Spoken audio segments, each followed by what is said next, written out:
time later, Joseph was told, "Your father is sick."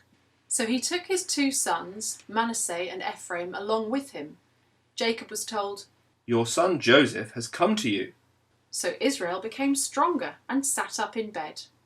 Jacob said to Joseph, "The mighty God appeared to me at Luz in the land of Canaan. He blessed me there. He said to me, 'I'm going to give you children. I will make your family very large.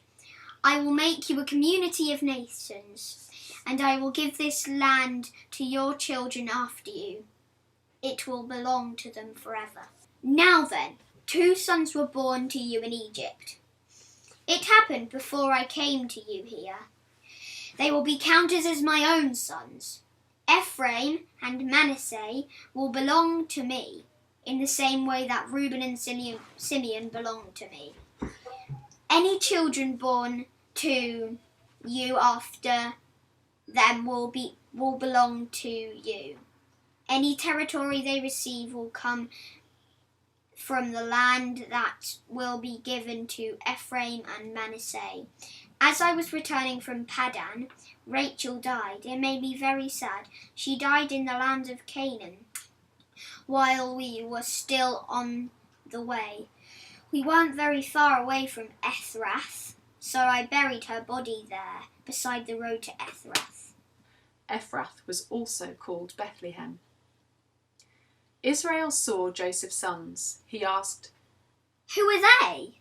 "They are the sons God has given me here," Joseph said to his father. Then Israel said, "Bring them to me. I want to give them my blessing." Israel's eyes were weak because he was old. He couldn't see very well.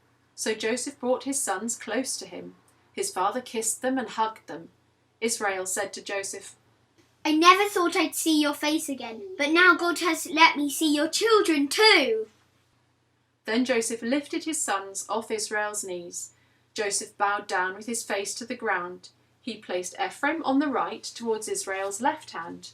He placed Manasseh on his left towards Israel's right hand. Then he brought them close to Israel. But Israel reached out his right hand and put it on Ephraim's head. He did it even though Ephraim was the younger son. He crossed his arms and put his left hand on Manasseh's head. He did it even though Manasseh was the older son. Then Israel gave Joseph his blessing. He said, "May God bless these boys. He is the God of my grandfather Abraham and my father Isaac. They walked faithfully with him. He is the God who has been my shepherd all my life, right up to this day. He is the angel who had saved me from all harm. May he bless these boys. May they be called by my name. May they also be called by the names of my grandfather Abraham and my father Isaac. And may the number of them greatly increase on the earth." Joseph saw his father putting his right hand on Ephraim's head, and Joseph didn't like it. So he took hold of his father's hand to move it over to Manasseh's head. Joseph said to him, "No, my father. Here's my older son. Put your right hand on his head." But his father wouldn't do it. He said, "I know, my son. I know. He too will become a nation. He too will become great. But his younger brother will be greater than he is. His children after him will become a group of nations." On that day Jacob gave them his blessing. He said, "The people of Israel will bless others in your name. They will say, 'May God make you like Ephraim and Manasseh.'" So he put Ephraim ahead of Manasseh.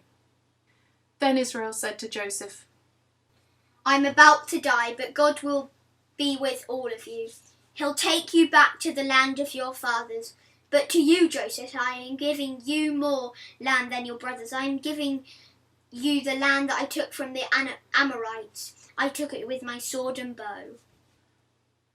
Jacob called for his sons.